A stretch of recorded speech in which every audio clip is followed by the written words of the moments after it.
brethren, and we like to welcome you back again to BSM TV, and we like to thank God that we can meet together on this platform and discuss issues that pertain to our salvation.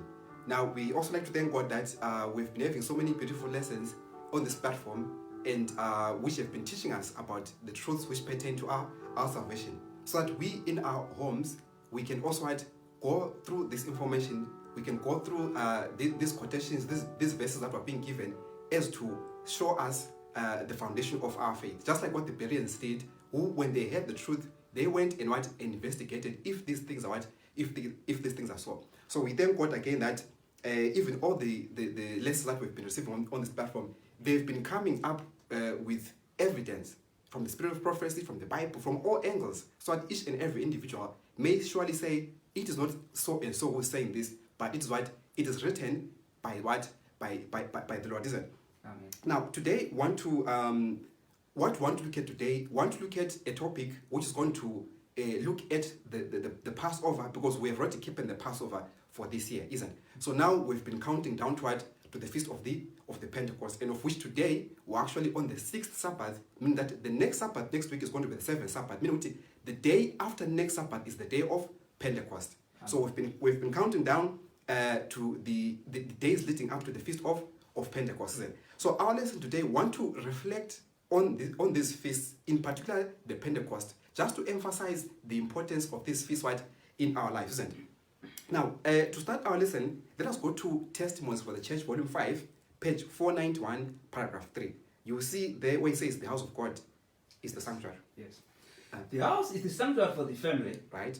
And the closet or the grove, the most retired place for individual worship. Right. Mm-hmm. But the church is the sanctuary for the congregation. So now, God is telling us that when we're at home, when the family is gathering together to worship God, that place is actually a sanctuary for the family, isn't it? Yes. Then when an individual wants to pray alone, it says here, the closet or the grove is the most retired place for individual worship.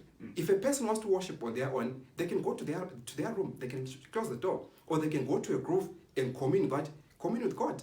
But then it says here, but the church is the sanctuary for the congregation. Amen. Can you see? So now the church is the sanctuary for the congregation. Now, interestingly enough, during this lockdown for COVID, I think our houses, they've become also the places for the congregation, because people have been worshiping as families during the Sabbath days. But what we want to understand is that when we are worshiping God, do we worship God anyhow? Is there a way that God wants us to worship in? Is God specific about the manner that we worship Him? Isn't it? Let us go down and hear what on this quotation. Mm-hmm. There should be rules in regard to the time, yes, the place, and the manner of worshiping. Can do that. So God is saying, yes, you can worship in your house, you can go and pray in the grove, or you can meet at church. But there must be rules in regard to the time, the manner, and the place of worshiping. Amen. Can you see? So when we come to worshiping God, it's not something which can be done willy-nilly, or something which can be done anyhow, in any way, and like that. Yes. There are rules, and these rules regard to what? To time. They regard to the manner, and they are in regards to what? To the place of worship, isn't it? Let us hear more about this issue as it goes down, right? Nothing that is sacred, nothing that pertains to the worship of God, right, should be treated with carelessness or indifference. So nothing that is what is sacred. When we are worshiping God, that's why they call when people meet together to worship God, that's why it's called a holy convocation. So when we are meeting together in a holy convocation, we cannot do it in an indifferent or in a careless manner. Can you see? So meaning what? Meaning that if we are to worship God in a way that is acceptable to God, then we must follow certain rules. We must worship in a certain manner. We must worship in a certain place. Amen. Can you see? But now the question then comes and says, who then sets these rules? Do we sit down on our own and think that, oh no, I think we can worship God on a Friday. I think we can worship God on a Saturday. I think we can worship God on a Sunday. Can you see? We've been talking about the Feast of the Pentecost, which was saying that today is the 6th Sabbath that we've been counting down to the Feast of Pentecost. Where do we get this? We're going to look at this as we go down, isn't it? Now, let us go down and find out that who sets these rules. Right? Let us go to CCH, page 240, paragraph 5, you will see there's a topic there which says united with the church above. So meaning that these words are being written to us as the brethren, and we are being told that we in actual fact must be united with the church above. But what are the implications? What are the implications of us being united with the church above? Let us hear what inspiration says. The church of God below is one with the church of God above. Can you see that? Yes. So the church on earth below is just one with the church of God above. Yes. It's a branch of the church, of which the headquarters, obviously, the headquarters cannot be us, but the headquarters is in heaven. But what we're being told is that we, as a church here on earth, are but just a branch of the church in heaven. Can you see? So it automatically means that when we are worshiping, our eyes are looking at heaven. When heaven says that it is a holy convocation, then we also say it is a holy convocation. When heaven says, now we're going to worship like this, then what we do here on earth, we follow suit. Listen, let us hear more on this elaboration, right? Believers on the earth and the beings in heaven, right, we have never fallen constitute one church. Can you see that? It's just one church, right? Every heavenly intelligence is interested in the assemblies of the saints who on earth meet to worship God. Right. In the inner court of heaven, they listen to the testimony of the witnesses for Christ in the outer court on earth. Can you see that? So the angels and the unfallen beings, where are they? They are in the inner court. Can you see? Yes. Then where are we? We are in the outer court. But like what we've emphasized before, all our eyes are looking at God, isn't it? We're looking at God, we're looking at the heavenly family, we're looking at those who are in the inner court, the angels, and how God is directing the worship of the whole universe. So meaning that us here on earth, we cannot then have our own programs, our own manner of worship, our own time of worship, our own place of worship, independent of those set forth by God and the heavenly family. It is impossible. Yes. Can you see, brethren? Yes. Let us go down and hear more about this, right? And the praise and thanksgiving from the worshippers below is taken up in the heavenly anthem, right? And praise and rejoicing sound through the heavenly courts, because Christ has not died in vain for the fallen sons of Adam. Amen, right? While angels drink from the fountainhead, the saints on earth drink of the two streams flowing from the throne, the streams that make glad the seat of our God. Can you see that? So the angels, where are they? They are by the fountainhead. They are directly in contact. Can you see? But then us, what are we doing? We're drinking from the streams flowing from what? From the same source. So meaning that what the angels are participating, the worship that the angels are participating in heaven is the same worship that we here on earth must be participating in. Amen. We cannot have a worship which is independent of what? Of the heavenly family, brethren. Our worship must be one, because we are just but a branch, isn't it? Now, what we want to understand, because remember, today we want to emphasize the importance of the Feast of the Pentecost. So what we want to understand is that, so what then did heaven do in order to make sure that the church on earth is in unison with the church in heaven? Isn't it? So now, we're going to look at, when we look at the issue of the Pentecost, it's a very interesting feast, because so many years ago, on the Feast of Pentecost, which we've been counting down to, a certain and very interesting event took place. And we're going to see that. Let's open the tract called the Pentecost. Isn't it? In page 9, we are going to see where it says Pentecost at Mount Sinai, which is the third month, isn't it? Right? What does it say? In the third month?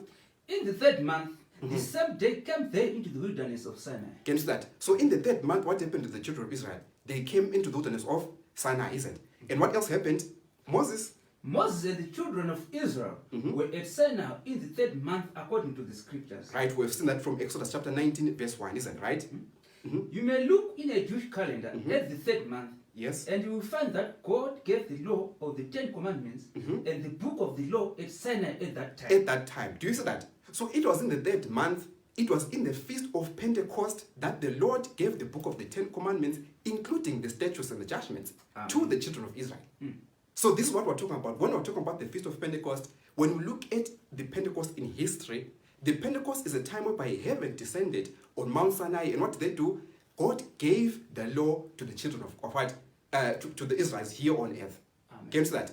We're going to see the reason why God did this, isn't it? Right? What does it say? Can you finish that one?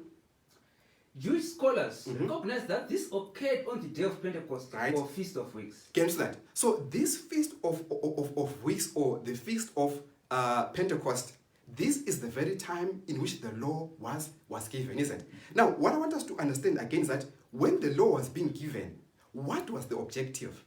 What was the objective, or what did God intend to give the children of Israel this law, isn't it? We will turn to Patmos and Prophets, page 303, paragraph 1, where it says, actually the topic says the law given to Israel, which is what we see happened on the day of Pentecost. So the law given to Israel on the day of Pentecost, right? Soon after the encampment at Sinai, Moses was called up into the mountain to meet with God. Right. Alone, he climbed the steep and rugged path and drew near to the cloud that marked the place of Jehovah's presence. Right, yes. Israel was now to be taken into a close and peculiar relation to the Most High. Right. What's that relation, isn't it? Let us hear it, yeah? To be incorporated as a church and a nation under the government of God. Can you see that? So what this means is that at that Pentecost on Mount Sinai, Israel was going to be incorporated as a church, isn't it? We'll just leave it on that cloud, isn't it? Meaning what? Israel was given the rules of worshiping, the time of worshiping, the manner of worshiping God, the place in where God must be worshipped. Can you see? Amen. This is what it meant to say that Israel is being incorporated as a church under the government of God. And as a nation also under the government of God. So we expect that at Sinai, what did God do? God gave to Israel specific instructions in regards to time, to the manner, and to the place where God must be worshipped in a holy convocation. Amen. Isn't it? Let's go down in here from Nehemiah when he's expressing or when he's elaborating on this particular event, isn't it? Nehemiah chapter 9, verse 13 and 14. What does it say? Thou camest down. Thou camest down also upon Mount Sinai, and spakest to them from heaven, Right. and gavest them right judgments, and true laws, good statutes, Right. and commandments. Can you see that? So it's not only the commandments which were given, but it is also the statutes, the laws, they were given to what God came down on Mount Sinai on a day of Pentecost. And when you read of the account, it says that even the mountain was in smoke, and because the glory of God had descended on the mountain. And what happened? The statutes, the commandments, the laws of God were given to the children of Israel. And these laws specifying the manner and the place and the time in which the children of Israel must worship. And anyone who wishes to follow God. Right? Let us read verse 14. What does it say? And madest known unto them thy whole Sabbath, and commandest them precepts, right, statutes, and laws, right, by the hand of Moses thy servant. Can you see that? So some of these laws were written by God on the tables of stone, which is the 10 Commandments. But some of them were given to Moses to write down, which is the statute book, which was put by the side of the ark. Can you see? So it means that all these things, why was God so specific to give all these things? Because we read in the beginning that when we are worshiping God, when God is now recognizing us as a part of his church, there must be rules of the time, the manner, and the place of worship. So God was very specific in regards to this matter, isn't it? And now what is interesting is that it means that God came down from heaven, isn't it, to the church on earth, to integrate the church on earth under the church in heaven. So what does it mean? It means that in heaven already they are keeping these things. But it is the church on earth which needs to join in the worship of God at these specified times, which Moses was given at the Mount of Sinai on a day of Pentecost. Interestingly enough, isn't it? Now, let us go to CCH again, 241.3. It's going to tell us another very interesting thing, that as we are keeping these feasts here on earth, what exactly is happening, isn't it? Right? Okay. God teaches that we should assemble in his house to cultivate the articles of perfect love. Right, yes. This will fit the dwellers of earth for the mansions that Christ is going to prepare for all who love him. Can you see that? So what God teaches is that here on earth, we must assemble in his house of worship. Isn't it? Amen. But when we are assembling in the house of worship at specific times, isn't it? Doing specific things at specific times, isn't it? It says, this will feed the dwellers on earth for the mansions that Christ has gone to prepare for us above. Amen. Because we can start keeping the Sabbath in heaven if we cannot keep it here on earth. We can start keeping the Pentecost, isn't it? Later on, say, no, when I've been saved, then I'll start keeping the Feast of the Pentecost. Or the new moon. Can you say? We have to keep all these festivals here on earth in preparations for the mansions that Christ has gone to prepare for us above. Because on the day of Pentecost, heaven came down and gave to the church on earth, saying, brethren, this is what we do in heaven. Join us in this worship. Amen. Can you see? So it is our privilege, brethren, that whenever we hear Passover, whenever we hear New Moon, whenever we hear Feast of Pentecost, we join, because who are we joining? We are joining the heavenly family. Amen. Can you see? God is part of that convocation, because God says, these are my feasts. They are not our feasts, but they are what? They are God's feasts, isn't it? Amen. Now, what we want to understand again is that when it comes to the worship of God here on earth, there's something very interesting again which God gave to the children of Israel to say that you must have this particular something in order that the worship or your worship may be complete, or that you may follow the services or the worship, the heavenly worship is. Let us go again to Exodus chapter 25, verse 8 and 9. We're going to see an interesting verse there. And let them make me a sanctuary, Right? that I may dwell among them. Can you see? So already we read in the beginning that where the congregation meets, that is the sanctuary. Can you see? Yes. And there must be rules to the time, to the manner, and to the place of worship, isn't it? But what is interesting is that this sanctuary, who dwells in the sanctuary? It is God who dwells in the sanctuary. Amen. Let them make me a sanctuary that I may dwell among them. Can you see that? Amen. So in order for God to dwell amongst us, we must have the sanctuary. This is what the verse is telling us. Right? Let us go down. Verse 9. Mm-hmm. According to all that I shewed thee, Right? after the pattern of the tabernacle, and the pattern of all the instruments thereof, even so shall you make it. So what is interesting again, brethren, is that God is saying that, Moses, what I am showing you is a pattern. Meaning, where is the original? The original is what is, as we have said before, the original is in heaven. But when God was giving the church on earth this sanctuary service, God was also showing them or making us to understand here on earth how the heavenly worship takes place. Amen. Because all these things are said to be a pattern.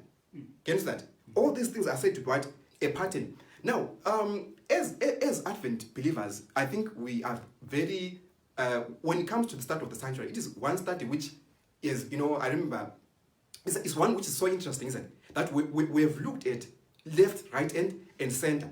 That there's the holy place, there's the most holy place, and the vessels, and all those other things. But what I want us to understand at this moment is that what was this structure meant for? Can you see? What was this structure meant for? Yes. Let's go to Patriarchs and Prophets 351, paragraph 4. Not only the sanctuary itself, Right? but the ministration of the priest was to serve unto the examples and shadow of heavenly things. So not only the sanctuary itself, not only the structure, can you see? But what? But the ministration of the priest was to serve unto the shadow, unto the example and shadow of heavenly things. So this is what we've been saying, brother, that whatever we saw happening here on earth was but just a copy of what? Of the original sanctuary, and also the original services which are what? Which are in heaven. Amen. So when we are dealing with the sanctuary truth, which is a truth which we as Adventists, we understand very well, not only must we end by saying there is a holy place and there is a most holy place, but we must understand also the ministration or the services which take place in that sanctuary. Amen. We must understand these things. Because it's like saying that what is important? If someone comes and says, you see this car, it has got wheels, it has got a windscreen, it has got a gear lever, isn't it? So do I then know these things and then stop there? And then I don't use the car. Of course, it will be useless to me, isn't it? That knowledge will not be useful to me. But when I learn something so that I utilize that particular thing. So when it comes to the sanctuary again, the reason why we learned about the structure of the sanctuary is so that we learn about the services taking place in the sanctuary. Let us hear more about these services. Can you go down with the quotation? Thus, it Right. was of great importance, Mhm. and the Lord, through Moses, gave the most definite and explicit instruction concerning every point of this typical service. Can you see that? The instructions were what? Were explicit and they were definite. Amen. Those are the rules that we're talking about. There must be rules.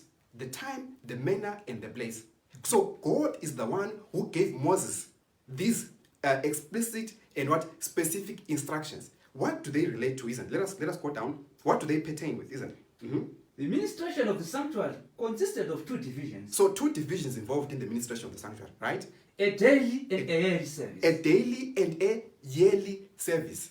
Amen. So long as the sanctuary is in existence, there is a daily and there is a yearly service taking place there, right? Let's hear more. The daily service was performed at the out of burnt offering, in the court of the tabernacle, and in the holy place, Right? while the yearly service was in the most holy place. So those are the two services, the daily and the yearly. Let us hear more about the daily service. 352.2, where it says the daily service, the daily service consisted of the morning and evening burnt offering, right? the offering of sweet incense on the golden altar, and the special offerings for individual sins. Can you see that? So that is why, because right now today, some may say, oh, okay, this was for the Old Testament. We're going to look at that point shortly. But I'm sure if you've been watching BSM TV for a long time, you would have noticed that we're always talking about the 3rd hour and the 9th hour, where we take the bread and the wine and where we what? Confess our sins. This is the daily service. Amen. Can you see? This is the daily service. And then what else does it say? And there were also offerings for Sabbath, Sabbaths, new moons, new moons, and special feasts. and special feasts. You can find this in detail in Numbers chapter 28 and Numbers chapter 29. Each feast had what? A special offering. Starting from the Sabbath, the 7-day Sabbath, to the new moon, to the Passover, to the Pentecost, to the atonement. Can you see? All these feasts had what? Special offerings. So what are we getting here? We're getting that God said, let them make me a sanctuary that I may what? Dwell among them. Amen. But in making this sanctuary, there are specific services that were supposed to take place in that sanctuary, including the daily and the yearly service. And also the offerings which were done at what? At all the yearly sacred convocations. Can you see that? Amen. So it means that the worship of God has got something to do with the sanctuary services, whereby we see these offerings what taking place. Isn't it? I want us to go again to, because you know many people they always say, no, this sanctuary service was only for the Old Testament. It was only for from the time of Moses and then at the cross because the veil was rent in twain. In the New Testament, we've got nothing to do with the sanctuary service. Isn't it? Now I want us to go to Paul and hear what Paul says. Interestingly enough, isn't it? Hebrews chapter 9, verse 1. We're going to read it in King James and we'll read it in what? In Good News, isn't it? Right? Let's read it in King James first. Verse 1. Verse 1, yes. Then verily the first covenant and also ordinance of divine service, Right. and the worldly sanctuary. I like the language that Paul uses. He says, then verily the first covenant, because we know that we're in the time of the second covenant, or in the new covenant, or which we call the New Testament or the new covenant, isn't it? Yes. So now we are being told that the first covenant had rules. Sorry. Then verily the first covenant it what? Also. Ordinance. I like that word. When you say Peter also has got a pen, what does it mean about myself? I've got a pen also, isn't it? So the first covenant also had ordinances of divine service and a worldly sanctuary. So what about the second covenant? Let us read the verse in Good News and hear the way that it tells us, isn't it? Right? In Good News, Right? the same verse. The first covenant had rules for worship and an earthly place for worship as well. Can you see that? I like this. And if you check the heading on the Good News, it says earthly and heavenly worship. That's the topic there. So the first covenant had rules for worship. The ones that we talked about, that there must be rules for worship. The time, the manner, and the place, isn't it? So the first covenant had rules for worship and an earthly place for worship as well. So Paul is speaking in the time of the new covenant or the second covenant, and he's pointing back and saying, those who lived in the Old Testament also had these things. Meaning what? Meaning we also have them. Amen. Can you see, brethren? Yes. So in this generation, we don't throw away the rules the time, the manner, and the place of worship specified in the first covenant simply because that we're now in the time of the new or the second covenant. These rules, all these specifications are still applicable unto us. With the only big difference that we don't expect people to come with, with the literal lamb. See people putting the lamb on the altar. No. Because the lamb pointed to Christ, and Christ came and fulfilled that aspect. But what Christ did now, he left us the bread and the wine. So the bread and the wine, like what we've been learning on the platform, is that it now takes the place of what? Of the lamb. But the services are still what? Are still the same. Amen. As we're going to see shortly. Now, I want us to go to, in this regards, I want us to go now to the Feast of Pentecost. Because the Feast of Pentecost was kept in the Old Testament, and it was very specific, 50 days, counting from the time that you wave the sheaf up to the time of the Pentecost, or count 7 Sabbaths, of which we're saying today we're in the 6th Sabbath, meaning next Sabbath is the 7th Sabbath, meaning that after next Sabbath, on the very first day of the week after next Sabbath, we are on the day of Pentecost. So now, what we want to do, brethren, is that we now want to jump this side of the cross and see if the early believers kept the Pentecost. And when they kept the Pentecost, what exactly was happening between heaven and earth? Which today we must also be very careful to note, isn't it? So we'll start reading from Acts chapter 1, verse 3 to verse 5. Verse 3. Yes. To whom also he showed himself alive after his passion by many infallible fruits, right, being seen of them 40 days, and speaking of the things pertaining to the kingdom of God. So this is Christ who, after he had resurrected, he showed himself to the believers for how many days? For 40 days. Now remember, Christ was the wave sheaf, including those who resurrected with him. They were what? They were the wave sheaf, isn't it? But we are being told that they were here on earth for how many days? 40 days. Isn't it? Meaning that up to the point of this verse, how many days were left to the Pentecost? 10 days were left. So can you see accounting is happening there, right? What does the next verse say? And being assembled together with them, right, commanded them that they should not depart from Jerusalem, right, but wait for the promise of the Father, right, which, said he, you have heard of me. What is interesting again, brethren, is that because if you go to the Old Testament, these feasts were kept in Jerusalem. The Passover, the Pentecost, the Tabernacles. In line with what we read in the beginning, that there must be a place for worshiping. Can you see? So now, Christ in the New Testament is saying to the believers, do not depart from Jerusalem. Some may say, oh no, in the New Testament we don't have to, Jerusalem is now out of the picture. Just wherever you are, it doesn't matter. But Christ in the New Testament was saying to them, do not depart from Jerusalem, but wait for the promise of the Father. Where? In Jerusalem. Amen. Can you see? So it means that even in the New Testament, the place of worship is still specific. Doesn't change, it's still specific, isn't it? Right? Let us go down in here about this promise of the Father. Yes? Verse 5. For John truly baptized with water, but he shall be baptized with the Holy Ghost not many days hence. Can you see that? So the promise of the Father which they were going to receive, already we can see from chapter 1, is that they were going to receive what? The Holy Ghost. So meaning that the Father was going to give this promise at a specific place, at a specific time.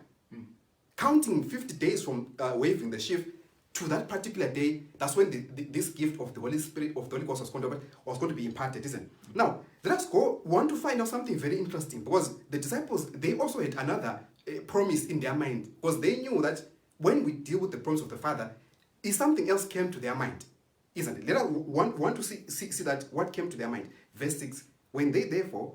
Verse 6. Yes. When they therefore were come together, they asked of him, saying, Lord, right, will thou at this time restore again the kingdom to Israel? So this is what the disciples thought, that Christ meant that the kingdom was going to be restored again back to Israel. But we want to see something interesting in the answer of Christ. And he said unto them, verse 7.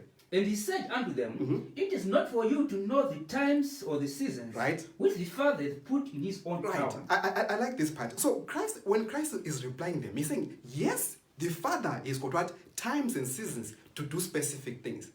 But for now, it's not for you to know in relation to your question about the establishment of the kingdom. But what I like about this is that God the Father doesn't do things haphazardly. There are times and seasons to do specific things. Can you see? Amen. And when you and I are living in a generation where a particular event is going to be fulfilled, that time or that season is made known unto us. We may not have known it before, but when we are living within the time where that event is going to take place, God the Father will make it known unto us. Like he's making known to the disciples that this Pentecost which is coming, number one, don't depart from Jerusalem. Number two, when you keep this Pentecost, you are going to receive the promise of the Father at a specific place, at a specific time, at a specific feast. Amen. In 1844, when the believers were looking, okay, because at that time they thought that Christ was coming to earth, isn't it? But what is interesting is that they were told the time beforehand. And because the event which we had been predicted 2,300 days before was now at hand, God revealed to them to understand even the Jewish calendar. To count, say, okay, the first month, the second month, and the third month, so that they also may what claim the promises on that particular day. Can you see, brethren? That is why today we're also starting about this Passover and this Pentecost, because we are in a time whereby these feasts are going to reach their climax in what? In the fulfillment. If there was a time whereby we needed to understand the feast, it is what? It is now, isn't it? Amen. Now, I want us to, okay, read verse 8, sorry. Read verse 8. But ye shall receive. Verse 8. Yes. But you shall receive power. After that the Holy Ghost is come upon you. Right. And you shall be witnesses unto me, both in Jerusalem and in all Judea and in Samaria and unto the uttermost part of the earth. Can you see? So, meaning that Christ is saying that, okay, about the kingdom, it's not for you to know the time. But for you, for this moment, you will receive power. When? On the day of Pentecost. Let us see this. Let us see this taking place on the day of Pentecost as they are receiving what? As they are receiving power, is it? Acts chapter 2, verse 1 to verse 4. Verse 1. Yes. And when the day of Pentecost was fully come, Right. they were all with one accord in one place. I like this part again. When the day was fully come. How did it fully come? Because when we say Pente, we're talking about it because Pente has to do that with 5. Amen. Can you see? Yes. So 50, Pentecost 50. 50 days from the counting of the waving of the sheaf up to the Pentecost, or 7 Sabbaths. That's why it's called the Feast of Weeks. So when the 7 Sabbaths are complete, 7 times 7 is 49, then the next day, the 50th day, when that day was fully come. So heaven is counting. Amen. So the New Testament does not discard the counting. Can you see? So when the day of Pentecost was fully come, one accord in one place. What happened? Verse 2. And suddenly there came a sound from heaven as of a rushing mighty wind, Right. and it filled all the house where they were sitting. And there appeared unto them cloven tongues like as of fire, Right. and it sat upon each of them, and they were all filled with the Holy Ghost, Uh-huh. and began to speak with other tongues as the Spirit gave them utterance. Can you see that? So the disciples or the believers on this day of Pentecost, while they were keeping the Pentecost, that is when the Father fulfilled his promise to them in that generation. Amen. And that promise was for them to be given the power of the Holy Ghost. And we're being told here that they began to speak in what? Tongues. In other tongues. They began to speak in other tongues, because when you go down and read this, at that feast, they were gathered so many people who had come to keep the feast from all over the world. And they needed the gospel to be given them what? In their own tongue, so they understand. Can you see? So to remove that barrier, what did God do? God gave them the ability to speak different tongues, isn't it? But what I want us to understand, remember we read before that we read about the daily, isn't it? The sanctuary services, the daily and the early services. And we also read that in the sanctuary, there were also the offerings for special feasts. And when we realize that the feasts are connected with these sanctuary services, including the daily. Can you see? So now what we want to understand is that on the day of Pentecost, at which time did they receive the gift of the Holy Ghost? Isn't it? Let us see this in verse 13 to verse 15. Verse 13 to verse 15, Acts chapter 2. Verse 13. Others mocking said, these men are full of wine. Right? Verse 14. But Peter, standing up with 11, Right. lifted up his voice and said unto them, Uh-huh. Ye men of Judea, all ye that dwell at Jerusalem, Right? be this known unto you, and hearken to my words. Uh-huh. For these are not drunk as you suppose, Right. seeing it is but the third hour of the day. It is but the third hour of the day. Amen. It's just the third hour of the day. Because the third hour of the day, this is something which wasn't a new thing. This is something which the believers had been keeping from the Old Testament into the New Testament.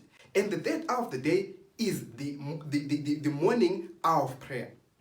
Can you see? It is the morning hour of prayer, because we know that the daily consisted of what? The morning and the evening sacrifice. Yes. But when Christ died on the cross, the need for us to bring a lamb was taken away. We don't have to bring a lamb anymore. Yes. But we now come with the wine. That is why we see that the disciples, they had been drinking new wine at the third hour of the day. And what is happening at the third hour of the day? God is what? Giving them the gift of the Holy Ghost. On a feast day, on an hour of prayer. Because the feast and the daily, they are connected together. Amen. Can you see that? Yes. Now, I want us to go again to look at more into this issue of what? Of the Pentecost. Because we want to ask ourselves, what? Because we're going to go back on the issue of the third and ninth hour. But for now, we just want to answer this question quickly. What exactly was happening when the disciples were receiving the power of what? Of the Holy Ghost on that Pentecost? Was it just, that heaven said, no, I think let's just give them the Holy Ghost? What exactly was happening, isn't it? We're going to read two quotations. One is going to come from Acts of the Apostles, page 38 and 39. The other one is going to come from Christ Object Lesson, page 20, isn't it? So we're taking these quotations from a tract called The Pentecost, page 3 and page 4. There's a topic there which is titled Heaven's Inauguration, isn't it? Let us hear what it says. When Christ passed within the heavenly gates, right, he was enthroned amidst the adoration of the angels. right. So when Christ, when you read from Acts chapter 1, when Christ after the 40 days, because that's when he ascended to heaven, and then the angels came and said, "You men of Galilee, why stand ye gazing up into heaven?" Isn't it? So Christ ascended to heaven, isn't it? Then he says here, when Christ passed within the heavenly gates, he was enthroned amidst the adoration of what? Of angels. Let us read more so that we get more information on this, right? Mm-hmm. As soon as the ceremony was completed, Right. the Holy Spirit descended upon the disciples in rich currents, Right. and Christ was indeed glorified, Yes. even with the glory which he had with the Father from all eternity. So can you see, brethren, that interestingly enough, the reason why the disciples were empowered by the Holy Ghost on that day, were being told that it is because Christ had been enthroned into his mediatorial kingdom. Amen. So it means that when Christ ascended 40 days before the Pentecost, Christ had to wait for the Pentecost. Heaven had to wait for the Pentecost. And on the day of Pentecost, what happened? Christ was inaugurated into what? Into his mediatorial kingdom. Amen. Can you see?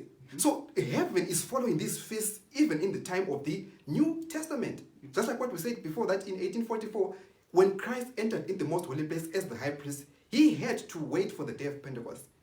But we hear brethren saying, oh no, the ceremonial was nailed to the cross, the feasts were nailed to the cross, but they talk about a sanctuary. But the sanctuary has got rules in the way that it worships. And which are these rules? It is the ceremonial law. Can you see? So Christ is being enthroned into what? Into his mediatorial kingdom. And what happens? As a signal, the believers on earth, they receive the gift of the Holy Ghost, isn't it? Right? The Pentecostal. The Pentecostal outpouring was heaven's. No problem. The Yes. Pentecostal outpouring was heaven's communication that the Redeemer's inauguration was accomplished. Do you see that? So what was, because remember we said that the church in heaven came and they established a branch of their church here on earth, of which we are the believers. But what is interesting is that when in heaven, in the headquarters, Christ was being inaugurated, the church on earth was also following the proceedings by faith. Can you see? Amen. They were also following in the time, in the manner, and the place of worshiping. And what happened? They were given the gift of the Holy Ghost on the day of Pentecost. Then, at times you wonder, because you see people say, they speak in tongues, but they've got nothing to do with the day of Pentecost. Then you wonder, is it really tongues? We're not going to that, but it's just, food for thought, isn't it? Yeah. Now, can you go again there on where Christ Object Lesson, page 120? Can you read that one for a second? But after Christ's ascension, his enthronement is in his mediatorial kingdom, right, was signalized by the outpouring of the Holy Spirit. can you see that, right? On the day of Pentecost, the Spirit was given. So the Spirit was given on the day of Pentecost. What had happened? Christ had been inaugurated into his mediatorial kingdom.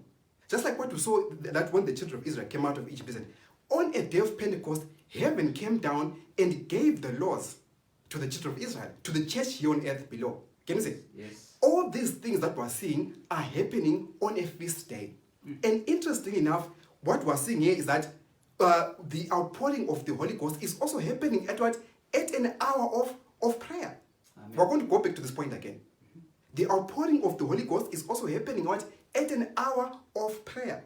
Because today people think that they are no longer hours of prayer. The hours of prayers are there. Otherwise, heaven would not have recognized that the believers were keeping the hour of prayer, and heaven would not have given them the Holy Ghost at that particular time. Can you see? Let us finish this quotation, and then we're going to go to two more verses.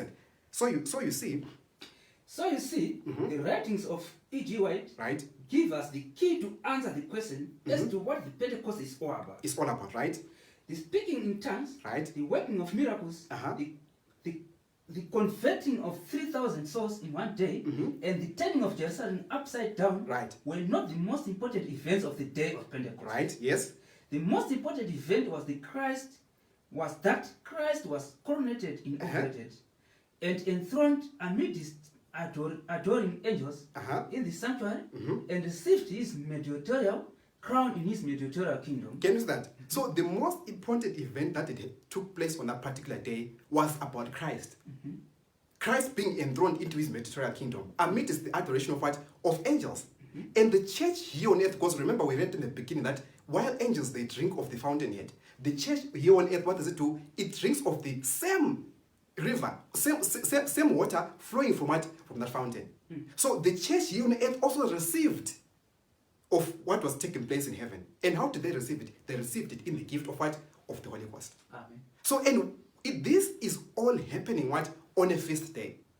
That's why Peter said to them, it is but the third hour of the day. It's not a new thing, brethren. But the same third hour of the day which had been kept in the Old Testament, now into the New Testament, and we see that God is still what? Functioning or doing certain things at these specific times. So how then can we discard the sacred convocations, including the sacred time of what? The third and the ninth hour? We surely cannot live without them, isn't it? Yes. Right? What else does it say? Since that time, He has been our mediator in the sanctuary above. right? Now, as I said before, we want to go back again to that issue of the daily, because the daily is connected to what? To the feast, isn't it? Now, someone can say, no, maybe it's the only time that we see the early church keeping the hours of prayer at this particular time. Let us read the same Acts, isn't it? Acts chapter 2, verse 41 to 42. 41 to 42. Verse 41. Yes. Then they that gladly received his word were baptized, and the same day they were added unto them about 3,000 souls. Same day, right? And they continued steadfastly in the apostles' doctrine and fellowship, Right. and in breaking of bread and in prayers. Can you see that? So the believers who were converted to become part of the early Christian church, it says that they continued in the apostles' doctrine. Amen. Why is it called the apostles' doctrine? Because this was something which was new, which people like, the people who started this teaching are the apostles. And what teaching was that? It says here, breaking of bread and what? In prayers. Fellowship and in breaking of bread and in what? In prayers. So when keeping the hour of prayer, what is happening? The bread and the wine are being taken. Amen. This, they called it the apostles' doctrine at that time. And everyone who became converted into the early Christian church, what happened? They actually partook of this service. Not only keeping the feast, but what? Keeping also the daily communion, third and ninth hour, partaking the bread and the wine. Let us see again in verse 46. And they continue. And they, continuing daily with one accord in the temple, Right. and breaking bread from house to house, Right. did eat their meat with the gladness and singleness of heart. Can you see that? They did it what? Daily. Each and every day. They did this. Go again to Acts chapter 3, verse 1. Verse 1. Yes. Now Peter and John went up together into the temple at the hour of prayer, being the ninth hour. And when we continue the story about Peter, they found there someone who was paralyzed, and they actually they told him, we don't have any money to give you, but what we have we're going to give you. And what was that? The man was healed in the name of Jesus Christ. And what time was this? It was the hour of prayer. The third hour of the day. So it means that as Christians, we need to ask ourselves and say, do we have these hours of prayer in our program? And like what we've seen, heaven is the one, they are the ones who have set the schedule. Us, we're simply following. And when we follow what happens, we are blessed. Amen. Can you see? So we need to ask ourselves, brethren, that do we have these sacred times of prayer per day? Do we have the feasts where heaven has said that we are going to do certain things? In Acts chapter 1, we read that the Father has got certain programs that must be done, that He's going to do at certain seasons and certain times. But if we don't know these times, then it means that these services, they will pass us and will not receive what? The blessing. Can you see? Yes. So now, we want to go back, because remember, Peter said, it is but the third hour of the day when they receive the Holy Ghost. So meaning that you are telling them that this, brethren, is not a new thing. Want to go back to Exodus chapter 29, verse 38, isn't it? And want to see that when God gave to the church here on earth about, the instructions pertaining to this daily service, what did God say? What did God promise? Which we see happened in Acts chapter 2, when the Holy Ghost was poured on the disciples.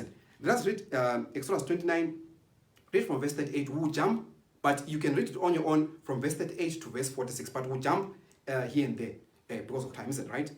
Verse 38. Right. Now, this is that which thou shalt offer upon the altar, 2 lambs of the first year, day by day, continually. Right, so it is every day, continually. Yes. Daily, in other words, right? The one lamb thou shalt offer in the morning. In the morning. And the other lamb thou shalt offer at even. Right, okay. We'll jump this part. So we've established that we are dealing with the morning and the evening daily sacrifice, of which we are saying that in this time of the New Testament, we don't have to bring a lamb. We just have to bring the bread and the wine, just like what we saw the early Christians doing in Acts chapter 2 and in Acts chapter 3. And if you continue reading the whole Acts of the Apostles. Now, can you go to, jump to verse 42? Jump to verse 42. Verse 42. Right. This shall be a continual burnt offering throughout your generations. Right. At the door of the tabernacle of the congregation before the Lord. Right. Where I will meet you to speak there unto them. So now, when God gave these hours of prayer, what did God say? This is going to be continual. Isn't it? Number one, it's going to be continual. Yes. Isn't it? And then what is going to happen? I will meet with you and I will speak with you. So if somebody wants to speak with God, there's an appointment. If you want, it's just like when you want to speak to very important people. Like we've got important people in the country. Each country's got important people. You don't just go and knock and say, I've come to see you. Yes. They say, who are you? Because those are busy people. Can you see? So God also, He says, if you want me to speak with you, we're not saying that people shouldn't pray at other times, but these are very special times where God says, I will meet with you and I'll speak with you. Amen. So as much as we can pray throughout the day, because we're told that we must pray without ceasing, isn't it? Yes. But there is a time that God says, there's a special time where I meet with my people. We cannot be missing from that time, brethren, right? What else does it say? And there... Verse 43. Yes. And there I'll meet with the children of Israel, and the tabernacle shall be sanctified by my glory. Can you see that? So when God meets with the congregation, which is the children of Israel, or anyone who is worshiping God, the tabernacle is also sanctified by the glory of God. Right? What else? Let's go down. And I'll sanctify the tabernacle of the congregation, right, and the altar, right, and I'll sanctify also both Aaron and his sons, right, to minister to me in the priest's office. Do you see that? The ministers, including the congregation, they were sanctified, and they are still sanctified at these hours of prayer. The 120, they were the ministers. And we see that even the sermon of Peter, when he preached, 3,000 people were converted in one day, after being sanctified at the hour of prayer. So where I'll meet with you, I'll sanctify Aaron and his sons, I'll sanctify the tabernacle, I'll sanctify the this is what God is saying. At these hours of prayer, isn't it? What else? Verse 45. And I'll dwell among the children of Israel, and will be their God. Do you see that? So God says, if you want me to dwell among you, have the daily service, have the festivals, and I will dwell among the children of Israel. And I will be what? I'll be your God. This is what God is telling us. So if we want to say God is our God, our program must include these appointments with God. Because God can't be your God if we don't have the appointments that He said to us if you want to meet with me, come at such and such a time, at such and such a place, or like that. He met them one time on the Mount Sinai. We read in the third month on the Feast of Pentecost. He met them. He came down. Nehemiah says it. He came with the commandments. He gave them commandments. He gave them right judgments. He gave them what? Statutes. He met them again when he gave them the Holy Ghost on what? In Acts chapter 2. Can you see? So this is just just a few examples, but there are many if you go in the scriptures, isn't it? But it's just to remind us, brethren, that we miss, or when we don't have these sacred convocations, we are missing so much. We are missing so much sanctification. We are missing so much to meet with our Maker and to be blessed, isn't it? Or to even talk to God and say, God, see, there's something like this, and God answers us. We miss a lot, brethren, isn't it? Right? Now, I want us to go again. I want to turn to a tract. It's called The Daily Part 2, page 4. It's going to give us a very interesting application of these hours of prayer, especially in line with receiving the glory of God, which we saw on the day of Pentecost. They received what? They received the gift of the Holy Ghost, isn't it? So the Daily Part 2, page 4, you will see here where it says clear evidence is on record. Clear evidence is on record to show that the Apostolic Church observed the temple service and the Lord's Supper at the morning and evening hours of prayer after the cross. Mm-hmm. So the Apostolic Church, what did they do? They continued, because remember, what the interesting thing is that when we look at the Lord's Supper, and then when we look at the daily, if you go to the Old Testament, the Passover, they had the lamb. You actually, there was a lamb involved. The daily communion, there's also what? A lamb involved. So it's the same symbol. So when we come again to the Lord's Supper in this generation, we still partake of the bread and the wine. Like what you see Christ instituting in Matthew 25%. When it comes to the daily again, we still partake of what? The bread and the wine. And this is a thing that the early church actually did, isn't it? Right? What else does it say? Then, why not serve the emblems? Right. That is the bread and wine. Yes. At the headquarters of the church. At the headquarters of the church.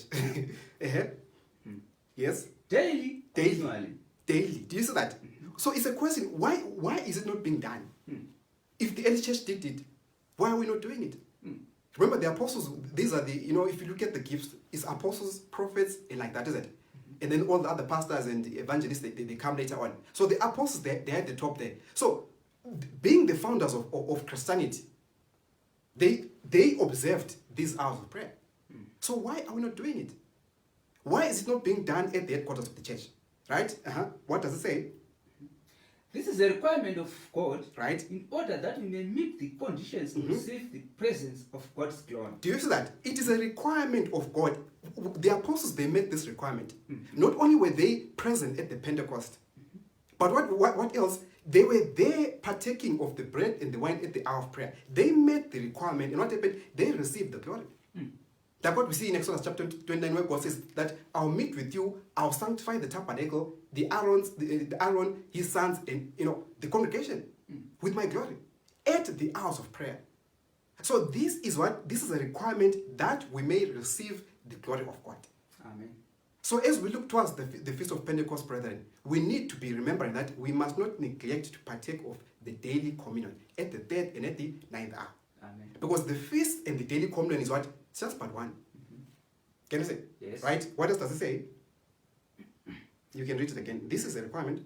This is a requirement of God in order that we may meet the conditions to receive the presence of God's glory, right, made manifest in Pentecostal power. Right. We see by the weight of scriptural evidence that the observance of the day is mandatory in the reception of the gift of the Holy Spirit by the church. Do you see that? So it's mandatory. When something is mandatory, it means that you don't have a choice. You cannot do without it. Yeah, true. We cannot do without it. Yes. So when we are talking about we need the daily communion in our lives. Daily, continually. Not only the daily communion, but the feasts combined together. What do we have? We have the presence of God. Can you see? God will meet with us. God has promised, I'll meet with them. I'll speak with them. Can you see? I'll sanctify the tabernacle. I will sanctify the assembly. Meaning that even whenever we have anything that is troubling us, God is a certain hour. Amen. The feasts, they've been set for that purpose. In actual fact, let me read for you let me read for you this one quotation. This is taken from Gos Health, April 1, 1898, paragraph 21. Let me just read it for you. It says here, let all who possibly can attend these yearly gatherings. Return unto the Lord, gather up the rays of light that have been neglected. He said, comply with the conditions laid down in the Word of God, and then by faith claim the promises. So when we attend the yearly gatherings, like the Pentecost that we've been counting down to, there are blessings, there are promises that God has given, which we can claim. And what are we doing? It says we're actually returning to the Lord in the process of doing such. What else does it say? Jesus will be present. Can you see? Who will be present? It is Jesus. Jesus will be present, and he will give you blessings which all the treasures you possess, be they ever so valuable, would not be rich enough to buy. The presence of Jesus will be there. Christ will be there. And anything and everything that we pray to God, God will be ready to listen. And give us blessings which, nothing under the sun can even purchase, isn't it? It says here, a strong, clear sense of eternal things and a heart willing to yield all to Christ are of inestimable value. In comparison with these, the riches and pleasures and glories of this world sink into insignificance. So when we attend this feast, even if when you read it in Ezekiel 36, it says we have got a heart operation whereby the stony heart is removed from us and the heart of flesh is put within us, whereby we can then keep the laws of God. That's why when we read again from Ellen G. White, she was saying that when we are keeping these sacred convocations, we are actually being prepared for the mansions that Christ is going to prepare for us above. So when we are worshiping God, brethren, we cannot worship God minus the daily communion or minus the sacred convocations. Because all these were designed for us to be able to worship God, to meet with God, and also to be prepared for the heavenly society. So I think this is very clear at this particular time, isn't it? Right. Going back to where we were, I want us to go to. Can you go to?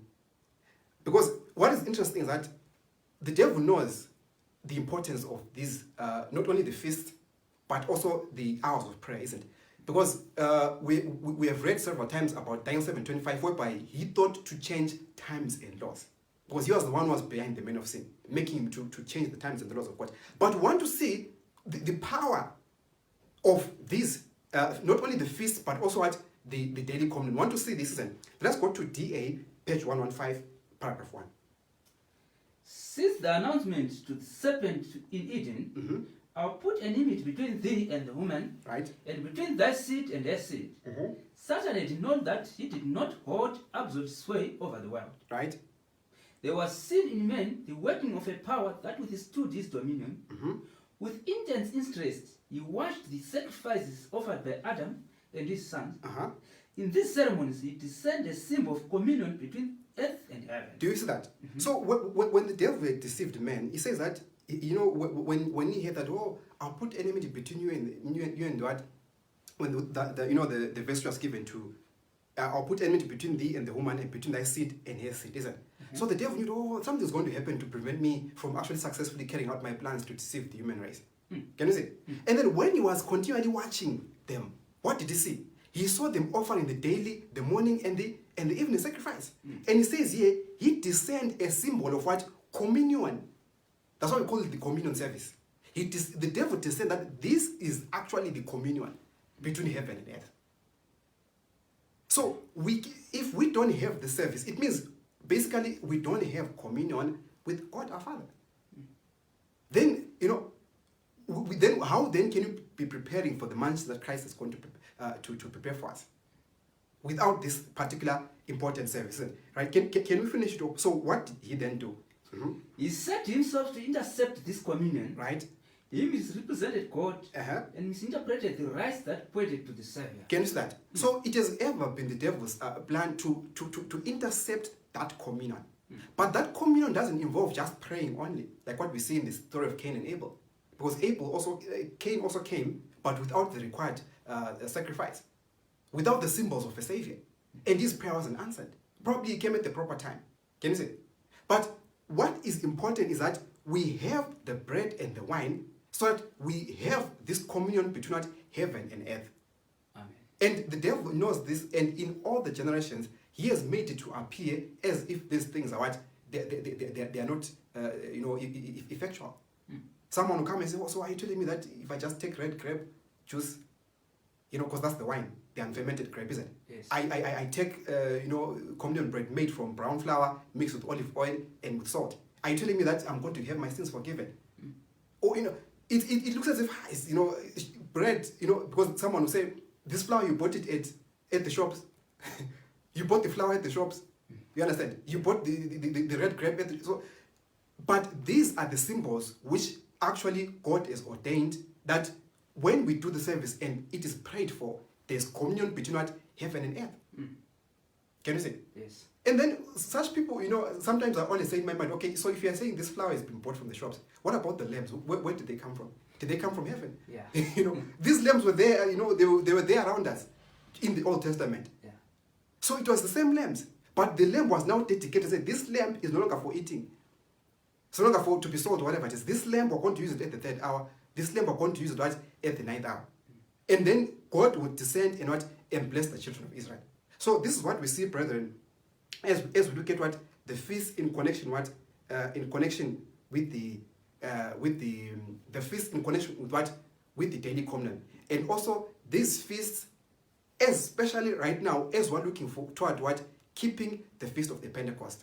God is saying to us, brethren, that let us revisit this issue, because I know many people, they say this, when they hear the word Pentecost, immediately say, it's for the Old Testament. When they pass over, they say, no, it doesn't belong unto us. But these things, brethren, they belong to us as worshippers of God. And when we are keeping these festivals, what is happening is that we are being prepared to one day be joined to our God, to see our God face to face. Amen. So with this short words, brethren, as we are in the 6th Sabbath, counting down to the Pentecost, next Sabbath was saying the 7th Sabbath, then after next Sabbath, or on the first day of the week, we're saying Happy Feast of what? Of Pentecost. With this short message, brethren, may God help us that we also may join in this countdown. When the day of Pentecost comes, we also may be found available, worshipping with the heavenly family here on earth. Thy will be done here on earth, as is done in heaven. Because in heaven they're already doing the will of God. But it is only here on earth whereby we need to keep pace with heaven worship. So with these words, brethren, may God bless us wherever we are. A blessed day to you all and a blessed Sabbath.